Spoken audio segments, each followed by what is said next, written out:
Sakit, no? Dangerous people in the church. Bago po tayo mag-umpisa, let's bow our head and let's pray.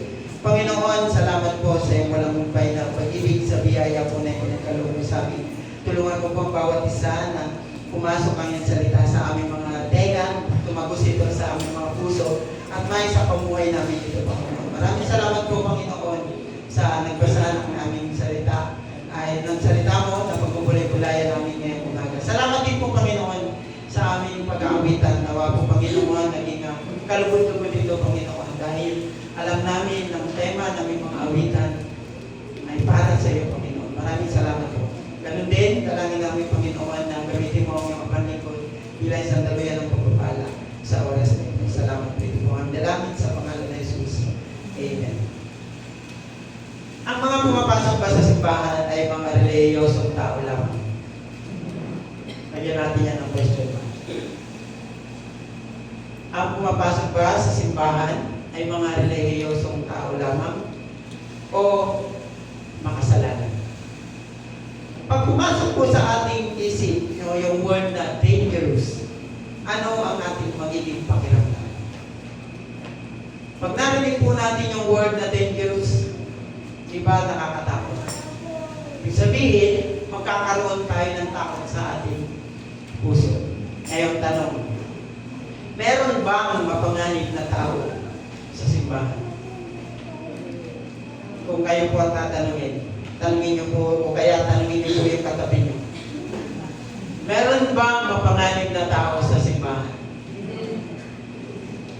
Lahat tayo ay mapanganib na tao. We are considering ourselves as a dangerous people in the church. Napakaganda po ng talata na pagpupulay-pulayan natin ngayon umaga. At dito makikita natin na sinabi ni Apostol Pablo, tiyak sa panahon ni Apostol Pablo noon ay merong dangerous people in the church.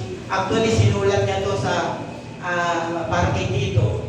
Kasi si Tito yung pinamahalaan niyang mamahala or magbahagi ng salita ng Diyos sa mga taga-Creta. And kung inyo pong sasalagsikin ang background ng mga taga-Creta na yun, sila po yung mga sinasabing sinungaling. Mga asal hayop. Kumbaga sila yung mga tao kasuklam-suklam. Sila yung taong tinatapon ng lipunan. And naniniwala si Apostol Pablo na noon, meron dangerous people in the church. At syempre, meron din sa ating panahon ngayon. Kailangan lang naman natin basahin ang mga sulat ni Apostol Pablo upang matuklasan ng paulit-ulit na binalaan tayo niya noon na kung saan siya nagsulat tungkol sa mga tao ng simbahan na may isang panganib na tao sa buhay ng isang simbahan. Kaya kung kayo po ay hindi naniniwala na mayroong dangerous people in the church, para po sa atin lahat ang pagpasa kayo. Para po sa atin lahat. Kung kayo po ay naniniwala na ang lahat ng pumapasok lamang sa simbahan ay relihiyosong tao lamang, diyan po tayo nagkakaroon. Dahil we are considering ourselves as dangerous people in the church. Ang sanggunian po na ito sa Mateo chapter 16 verse 18 ay nagpapaalala sa atin at sabay-sabay na mayroong dalawang mga kadahilanan kung bakit ang mga tao na mapanganib sa buhay ay makakasira ng simbahan. No, kung inyo pong babasahin yung Mateo chapter 16 verse 18, basahin ko po.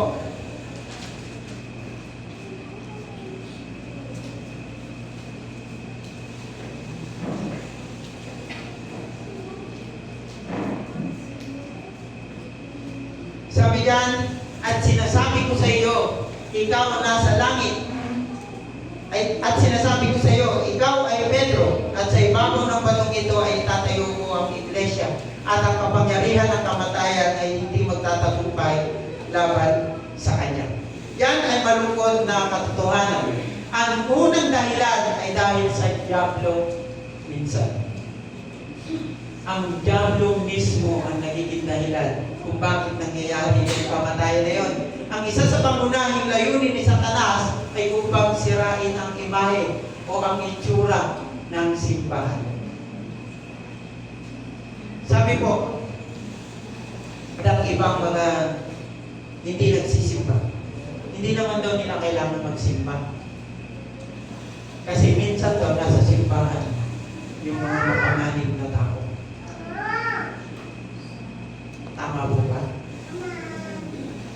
Ganyan din yung paniniwala ng mga ilang kong kakilala na kahit daw hindi naman daw sila nagsisimba, hindi naman daw sila yung taong pasuklam-suklam sa mata ng ating Panginoon. Pero paano nga ba tayo nakakasiguro?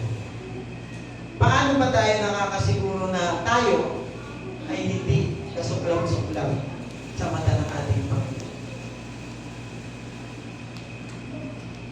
Mga kapatid, huwag po natin isiksik sa ating isipan na tayo ay isa ng banal. Dahil pag yan po ay pinasok natin sa ating isipan, mapapaliwala po yung pinubuhay nating pananampalataya. Sa simbahan din natin makikita ang iba't ibang uri ng tao. Naniniwala po ako dito. Naniniwala po ba kayo? Na sa simbahan po natin makikita ang iba't ibang uri ng tao. Meron diyang profesor, may mga doktor, may mga engineer. Kung hindi wala man sa atin dito, pwede sa iba. And meron din diyang mga edukadong tao. Mga businessman, mga low-key na tao, mga humble, and full of life na tao. Meron din namang simpleng tao lang sa loob ng isang simbahan. Isa po na sinasabi na yung edukadong tao at hindi nagmamayari o nagkakaroon ng buhay na walang hanggan. Yan yung makikita natin sa loob ng isang simbahan. Mahalaga rin para sa atin na kilalanin na mayroong dalawang paraan kung saan ang mga tao ay maaari maging isang panganib sa anumang simbahan. Tandaan niyo po ito, ha? Dalawang paraan kung saan ang mga tao ay maaaring maging isang panganib sa anumang simbahan. Ang una ay sa pamamagitan ng paghawak at pagpapalaganap ng maling doktrina. Kung inyo pong, kaya nga po lagi namin binibilin o sinasabi na tayo po mismo ay magbasa din ng Bible. Para malaman nyo kung ano yung mga sinasabi namin dito sa harapan, eh makikita nyo rin na nakalagay yan sa Bible. Bakit? Kasi kung yung mga sinasabi po namin dito ay wala sa Bible, huwag nyo pong paniniwalaan. Yan po kahit saan simbahan kayo pumunta. Pag nakakita po kayo ng nagpipreach or nagsasalita or yung nagbabahagi ng salita ng Diyos, ay yung sinasabi niya ay wala sa Bible. O yung paniniwala niyang binabato sa atin ay wala sa Bible, yan po ay false doctrine. Yan po yung una. Ang pangalawa ay sa pamamagitan ng brutal at hindi madisiplinang pamumuhay. Ano po yung sinasabi dito madisiplinang pamumuhay? Pag ikaw po ay tunay na binago na ng ating Panginoon, meaning to say, ang iyong pamumuhay ay isang nadidisiplinang pamumuhay bilang isang tao. Dapat po, tayo po bilang isang Kristiyano, kung i-consider na tayo ay isa ng Kristiyano, dapat yung pamumuhay natin ay nakikitaan na ng tayo ay nadisiplina na ng ating Panginoon. Sa aking pagkakaunawa, tayo ngayon ay nasa tamang doktrina. Kahit naman anong gawin natin, lahat ng sinasabi ni Pastor Di Marlon dito sa ibabaw ng pulpit na ito ay nakikita natin sa Bible. At kung ano po yung aming tinuturo, yan po ay nakalagay sa salita ng ating Panginoon. Kung mali ang doktrina, mali rin ang tungkulin. Ngayon, tingnan natin, dun sa binasang talata kanina, sa chapter 1, verse 10 to 16, ay makikita ang kondisyon ng mga bagay na nananaig sa kontekstong ito. Kaagad natin makikita na mayroong mga tao sa simbahang ito na mapanganib. Sang-ayon po ba kayo doon? Meron bang mapanganib na tao sa loob ng simbahan ng ACCS Family? O baguhin natin ng konti yung tanong kasi baka masyado naman brutal. Meron bang mapanganib na tao sa simbahan? Hindi lang dito sa simbahan natin. We are not talking dito sa simbahan lang natin. But in general, kahit sa labas, kahit sa ibang simbahan, kahit saan, meron bang mapanganib? Meron. At tatlong katangian po kung bakit. Mamaya ko malalaman. Unang-una makikita natin sa talata na ito na marami. Yung binanggit kanina doon. Ano sabi doon kanina? Chapter 10. Sapagkat maraming tao. Maraming tao. Pinapahiwatig ito na literal. Naroon sila na sa sinasabing nakababahalang bilang. Pag sinabi po natin nakababahalang bilang, ibig sabihin ito po ay marami. Ito ay isang seryosong bagay talaga na hindi natin pwedeng baliwalain. Ang isang tao ay maaaring gumawa ng malaking pinsala sa gawain ng Panginoon sa pamamagitan ng pagiging walang ingat. Hindi nag-iingat. Sa pamamagitan ng chismis. Sa pamamagitan ng mga ibang katuruan. Ngunit isipin kung anong pinsala ang maaaring sanhi ng maraming mga tao. Ano kaya? Ano ang isang potensyal na panganib tulad ng mga taong kagaya ng ganito? O paano natin sila ma-identify? Kaya tingnan nyo yung inyong mga katansi. Tingnan nyo lang. Makukonsider pa natin sila ay mapanganib na tao sa labas. Tatlong bagay po. Baka isa yung katabi niya. Tatlong bagay ang magiging palatandaan natin. Una, they were disobedient to God's word.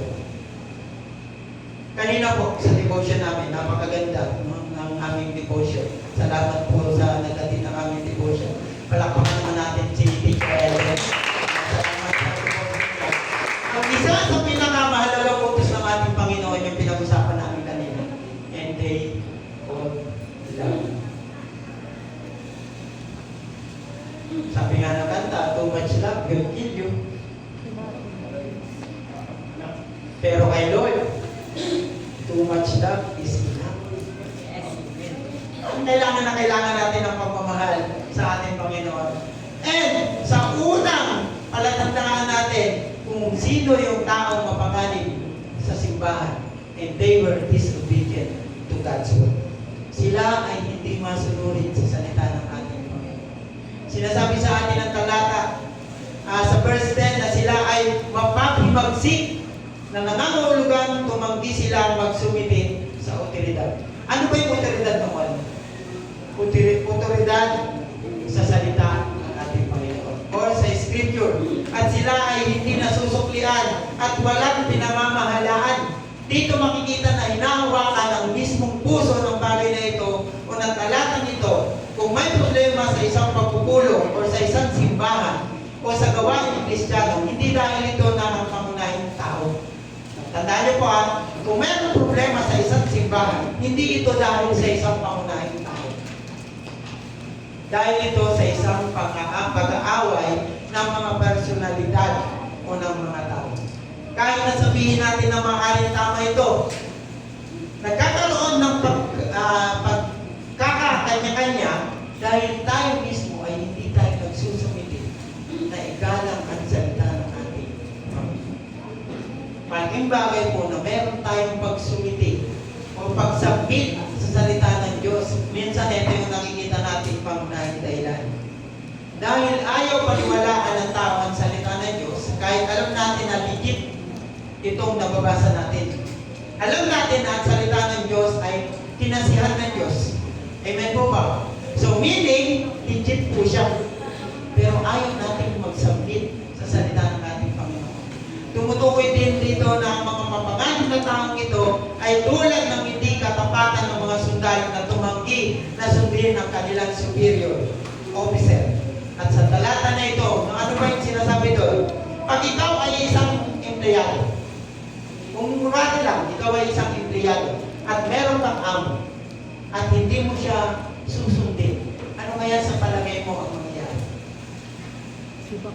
Magkakaroon kayo ng hindi pagkakaunawaan. Laging mainit yung ulo ng boss na sa'yo. Kasi nga, ikaw mismo, ayaw mong sumunod sa kanya. Noong panahon ng lumantipan, yung mga sundalo noon, sunod-sunuran sila sa kanilang mga officer, sa kanilang mga boss, sa kanilang mga superior. Tayong mga Kristiyano, ang superior po natin ay ang salita ng Diyos. Ang superior po natin ay ang salita ng Diyos. At ito ay ang Diyos mismo. Tayo ay hindi masunurin at ito ay nakakaapekto sa paraan ng ating pamumuhay at kung ano ang ating itinuturo sa iba. Hindi natin pwedeng sabihin na sundin natin ang ating Panginoon sa iba kung tayo mismo ay hindi marunong sumunod sa ating Panginoon. Alam natin na bilang isang Kristiyano, ang pagiging masunurin ang isa sa dapat nakikita sa atin. Yan yung masakit na katotohanan. Ang pagiging masunurin bilang isang Kristiyano, yan dapat yung unang nakikita sa atin. At kung pag-uusapan natin ang pagiging masunurin, dahil yan din ang magiging basihan natin pag tayo ay magtuturo sa ating kapwa mananampalataya, lalo na doon sa mga bata. Lagi natin binibilin, kami sa Saturday School, lagi namin bilin sa mga bata na yan, sundin ninyo ang inyong mga magulang. Lagi niyong igalan ang inyong mga magulang. Ang mababasa natin na hindi lang sa simbahan pwede maging dangerous ang isang tao, kundi sa lahat ng aspeto o sulok ng mundo pag tayo po ay nagtidisobey. Pag tayo po ay hindi gumagalang at sumusunod sa ating mga magulang o kahit saan, mapapahamak po. O even, magiging sakit tayo ng ulo ng mga magulang natin o ng mga taong nakapaligid sa atin. Alam natin na pag nag-disobey tayo, mapapahamak tayo. Proven and tested yan. Kahit anong gawin natin. And napapag-aralan din natin. Sabi sa Deuteronomy chapter 30, kung babasahin nyo yan, if we obey, makikita natin ang bunga na yan. Kung susundin mo ang Panginoon, sabi dyan, ikaw ay uunlad at magiging isang bansa ng maraming tao. Kung susundin mo ang Panginoon, mabubuhay ka ng matagal sa lupain na pinangako niya na ibibigay ang iyong mga pinuno. Taas ang kamay na gusto mabuhay ng matagal. Ako gusto ko. Dati pangarap ko lang makarating ng 60. Ngayon sabi ko kung gusto ko mabuhay ng matagal. Yung healthy kang buhay, sundin natin ang ating Panginoon. Kung sinusuway mo ang ating Panginoon, masisira ka at hindi ka mabubuhay ng matagal sa lupain niya. And kung sumuway ka sa Panginoon, isusumpa. Kaya pinalalahanan tayo ng Diyos na mamili ano ba ang gusto natin sa sarili natin. Susunod ba tayo na may kasamang pagpapala o susuway na may kasamang sumpa? Mamimili lang tayo mga kapatid. Susunod na may kasamang pagpapala o susuway na may kasamang sumpa. Yan po yung una. Disobedient to God's word. Pangalawa, tingnan nyo ulit yung mga katabi nyo. Baka ito na yung senyales. Ito na yung palatandaan na sila ay dangerous people in the church. Tingnan nyo maigi. Pero wala ito sa itsura, ha? Tingnan nyo to. Baka pumasok kayo sa itsura. Pangalawa, they exerted a very bad influence on many people in teaching false doctrine. Naglalabas sila ng isang masamang impluensya sa maraming tao. Hindi lang po yung natin pag-uusapan dito yung general na Bible. Kundi, ano ba yung sinasabing false doctrine? Yung chismis. Uy, buntis ni ano ah? Tapos hindi pala totoo. Diba? Lahat ng maling katuruan na tinuturo natin, nagiging bad influence tayo. Sa bagay na ito, malalaman natin na ito ay pwede nating ikagulat talaga. Bad influence on many people na pwede magugat ng grupo-grupo or pagpenta niya.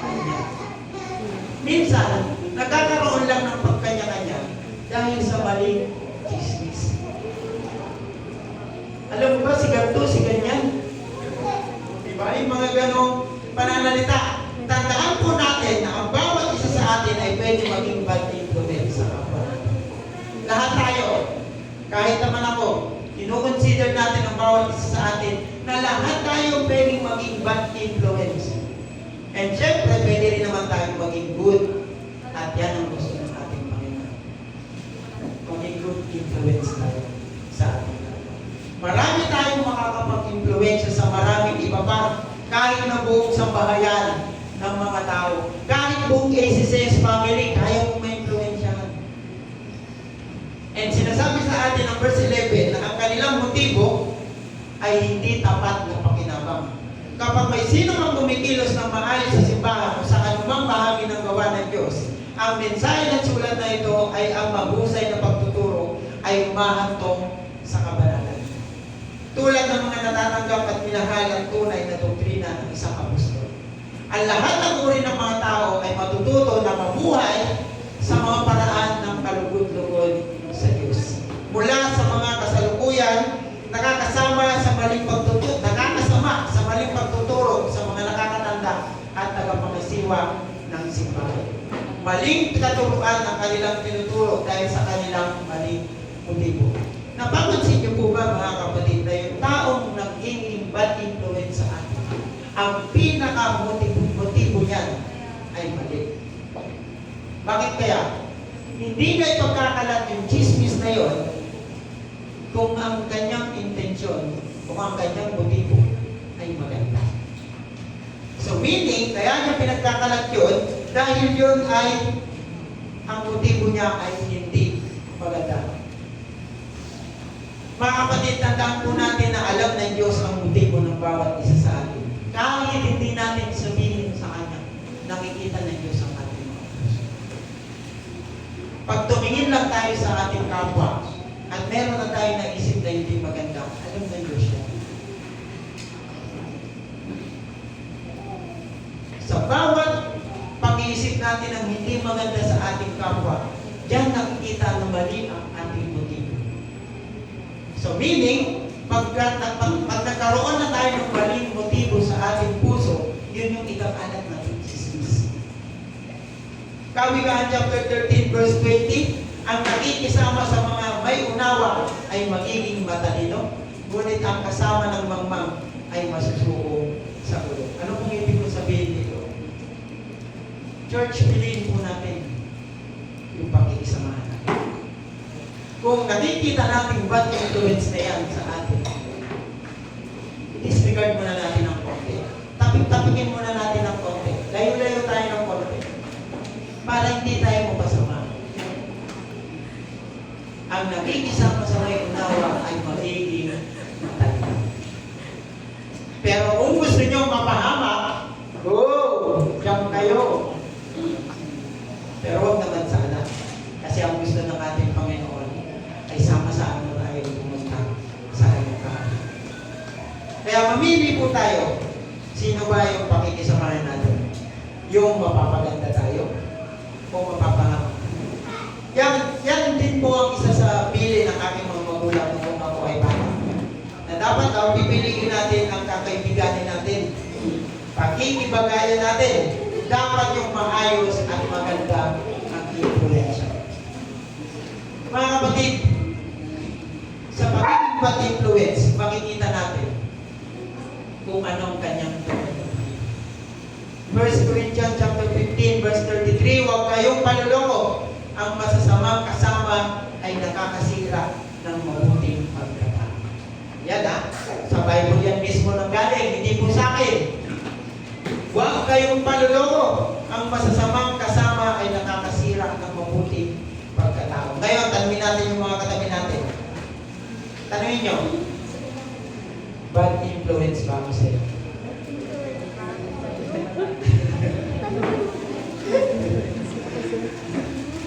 Bad influence ba ako sa'yo? Kasi mamaya, hindi mo alam. Baka oo yung sagot niyan. Oo, kasi mind ka ng mind. Oo, kasi ML ka ng ML. Wala na akong natututunan. Oo, kasi puro ka ng basketball. Hindi ka na nag-aaral ng mabuti, nagiging bad influence ka na sa akin. Oo, kasi nawa ka na ng trabaho, ayaw mo magsimba. Sana wala akong narinig na oo sa mga katabi nyo. No? Sana walang bad influence sa mga katabi nyo. Kung meron kayong narinig na oo, bad influence pa ako sa'yo, usap tayo mamaya. Para baka sakaling kaya mo natin gumawa. Ano? Pangatlo. Ano yung pangatlo? Ito last. Pangatlong palatandaan. Okay, tingnan nyo ulit yung mga katabi nyo. Baka sila na yan. Hindi tumama sa una, hindi tumama sa pangalawa. Baka sila na yan. Tingnan nyo. Pangatlo. They were especially susceptible due to their background and temperament. Siya malalim. Tagalogin ko po. Lalo silang madaling kapitan dahil sa kanilang background at pag-uugali. We are talking maling pag-uugali. Ngunit madali silang layuan. Dahil dito, ano pong ibig kong sabihin? Sa panahon po natin ngayon, pansinin nyo po. Pansinin nyo lang to, ha? Pag may niyaya kang magsimba, ilan ang sumasama? Minsan wala. Sakit, no? Minsan wala. Pag may niyaya kang magsimba, wala talaga yan. Minsan wala. Pag niyaya mo yan sa kung ano-anong bagay, lalo na pag libreng inuman, happy-happy, party-party, mabilis pa sa alas 4, nakabilis na yan. Alas 3 ang lakad, alas 2 pa lang, baka naliligo na yan. Pero pag magsisimba, yayain mo na magsimba. Alas 9 ang simba, 8:50 tulog pa yan. Tapos sasabihin, tinanghali ako ng gising. Kasi lasing. Natatawa tuloy si Ate Pearl. Di ba? Mabilis pa sa alas 4 yan. Pero pag niyaya mo yan sa simbahan, alam mo, laging po yan. Tulog muna ako, pre. Tok pa ako eh. Sa verse 12 and 13, makikita natin ang masamang reputasyon ng mga Cretans. Sinabi ko nga kanina, sino ba yung mga taga-Cretans na yan? Ano ba yung background nila? Isa na rin taga-Creta na hindi kilala nilang propeta ang nagsabi, ang mga taga-Creta ay palaging sinungaling. Tandaan nyo yan, ha? Baka taga-Creta na yung katabi nyo. Sinungaling, asal hayop, batugan. Tama po ang kanyang sinabi. Kaya mahigpit po na silang pinagsabihan upang maging wasto ang kanilang pananampalataya. Maaaring sabihin natin, ngunit tiyak na kapag ang isang tao ay naging isang Kristiyano na, ang kanyang dating paraan ng pamumuhay ay ganap na nabago. Dapat ganap na nabago. Hindi ba ito ang kahulugan ng 2 Korinto chapter 5 verse 17? Ang sabi diyan, ang sagot ay oo. Ngunit ang pagbabagong ito ay hindi naganap kaagad o nangyari ng madali. Bakit? Bakit kaya hindi nangyari? Dahil sa kanilang background. O dahil mismo sa ating background. Sino sa iyo ang may kilalang ex-convict? Taas ang kamay. May kilalang ex-convict. Ako meron akong kilala, marami. Or kaibigan na nakulong na dahil napatunayan na siya ay nagkasala. Wala. Sana all, wala siya kilala. At yung tao na yun, before nung siya ay makulong, ay hindi mo pakilala. Kunwari lang, nakilala mo siya ay nakulong na. Pero nung hindi pa siya nakukulong, hindi mo siya kilala. At kung nakilala mo siya, bagong laya siya. Bagong laya siya, ha? Imagine, kunwari, last month lang siya lumaya. Ang unang tatatak sa ating isipan ay yung nakulong siya. Tama po ba? Yung nakulong siya. Yun yung tatatak sa unang mong pag-iisip. Ay, nakulong ka. Hindi ka malulungkot, hindi ka rin maawa. Ano unang mararamdaman? Matatakot ka. Kasi nakulong na siya. Ano pong ibig kong sabihin?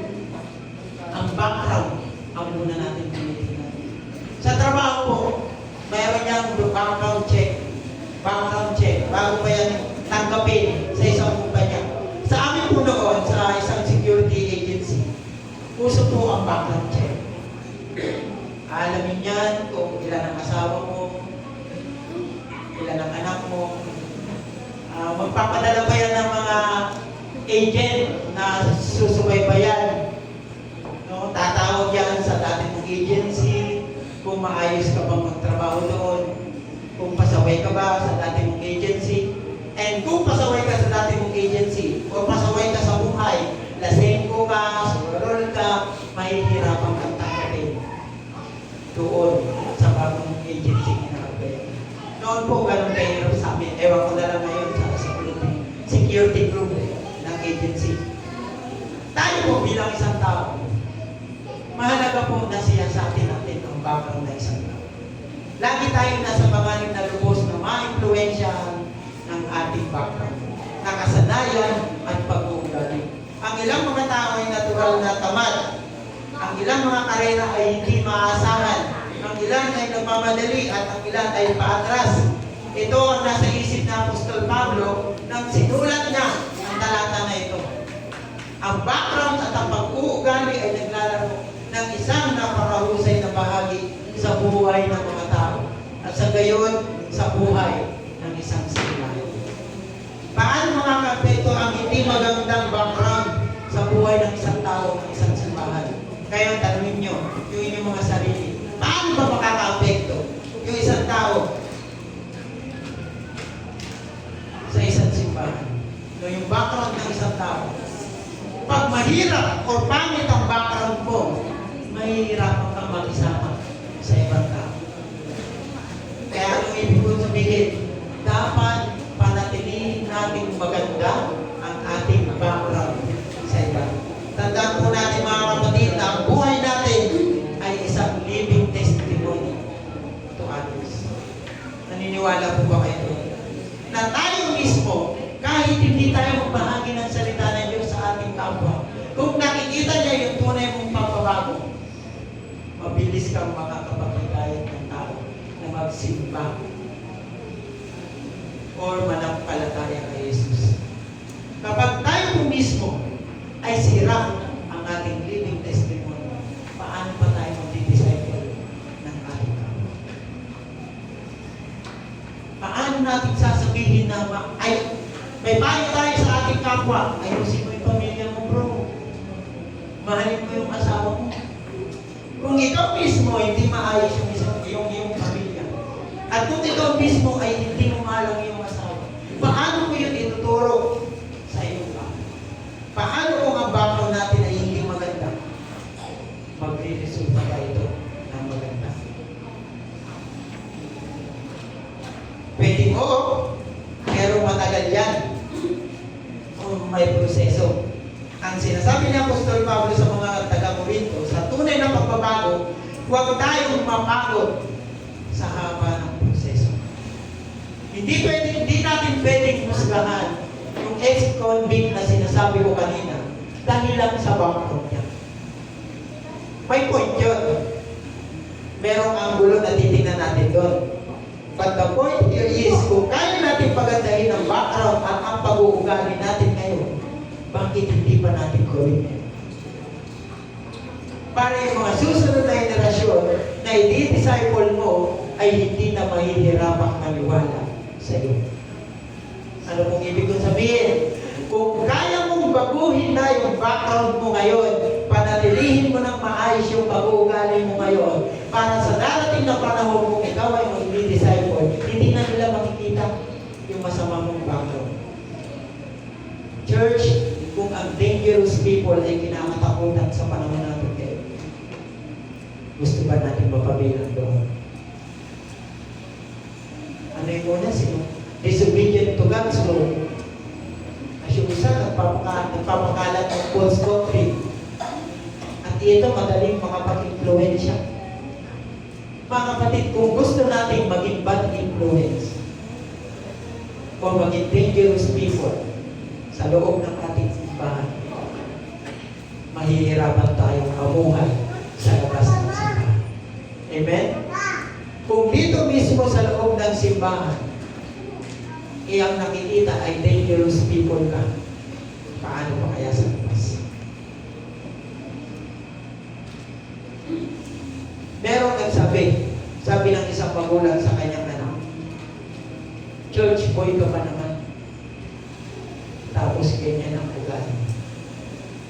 Bilang isang magulang, masakit na marinig Yun, sa isang bata.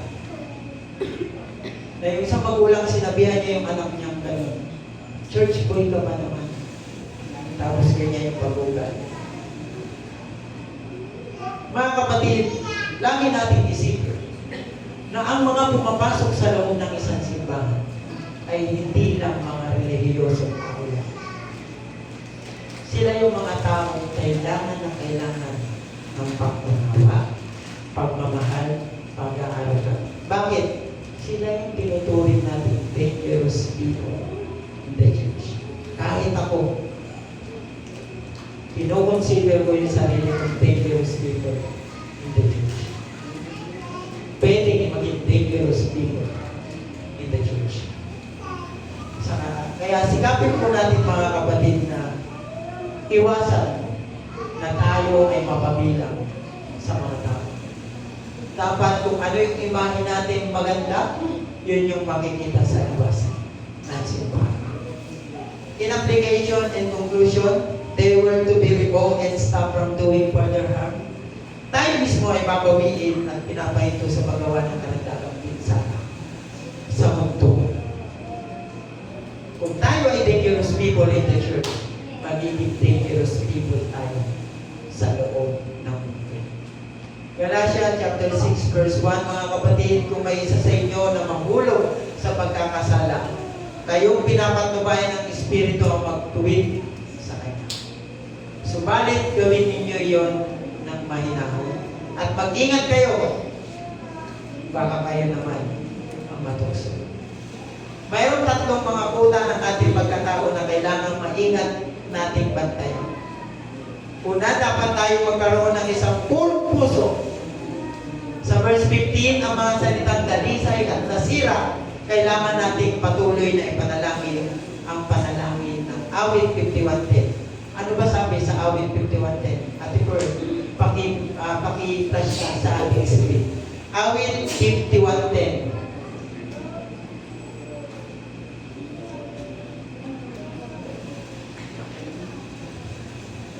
Para mabasa natin kung ano ba yung sabi dyan.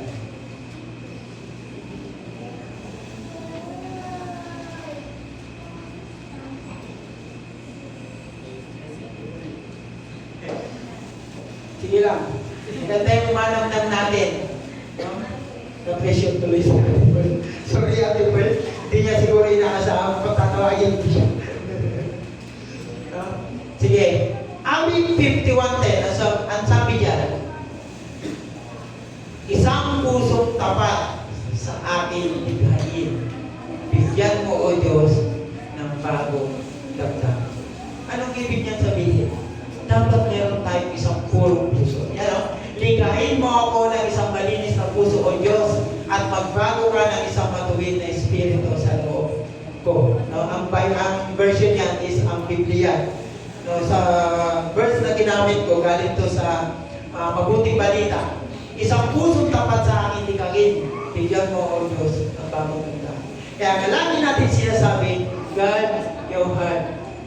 Bantayan mo lagi yung puso mo. Dapat meron kang malinis na puso. Okay? Pangalawa, dapat tayo magkaroon ng isang maliwanagan na pag-iisip. Ang sanggunian sa verse 15 ay sa isang mapinsalang isip. Paano mababago at malinis ang isang napipinsalang isip? Tingin nyo, paano ba natin mababago at magiging malinis ang isang napinsalang isip? Yung na-brainwash na, walang iba kundi sa pamamagitan po ng ating Panginoon Jesus Cristo. Amen? Ang taong na-brainwash na ng dumi ng sanlibutan, ang magiging gamot natin dyan ay ang ating Panginoon Jesus Cristo. Kahit gaano pa siya karumi sa mata ng sanlibutan, kung isisiksik natin na mahal siya ng Diyos, yun yung paraan. Amen? Pangatlo, dapat tayo magkaroon ng malinaw na buti. Ang verse 15 din ay nagsasalita tungkol sa isang napinsalang buti na tumingin at gawin ang sinasabi ng mga gawa. Chapter 24, verse 16. Ano sabi diyan? Gawa 24:16. Sige nga, Ate Pearl, sample ulit. Gawa 24:16. Na dahil narito lagi rin akong nagsasanay upang magkaroon ng isang budhing walang kapastangan sa Diyos at sa mga tao. Ibig sabihin, malinis na budhi. Ngayon, kung meron tayong maraming budhi, hindi tayo magiging malinis sa harap ng Diyos at sa tao. Church, there are so many dangerous people in the church. Tandaan po natin. Napakarami. Lalo na sa labas ng church. Napakarami. Huwag natin tagdagan. Kung merong dangerous people sa church, merong napakaraming dangerous people outside the church, huwag na natin tagdagan. Piliin natin na may pamuhay ang salitang Kristiyano na binago na tayo ng Diyos. Meaning, ipakita natin na tayo ay binago na ng ating Panginoon Jesucristo. Kung anong nakasanayan ng iba, sikapin natin na mabago pa natin sa tulong at gaway ng presensya ng ating Panginoon. Same din sa ating kung anong background natin na hindi maganda, palitan na natin. Ipakita na natin na kasama na natin ang Diyos at ang presensya niya ang namamalagi sa atin. Ngayon, tingnan niyo yung mga katabi niyo sa ating conclusion. Pumasok ba sa tatlo? Sana hindi. Sana hindi sila yung dangerous people in the church na tinutukoy dito sa Tito. Kasi kung sila yung tinutukoy dito sa Tito chapter 1 verse 10 to 16, nako, nasa mga mapanganib na kalagayan. Amen po ba? Sana wala dito sa loob ng ACCS family yung sinasabi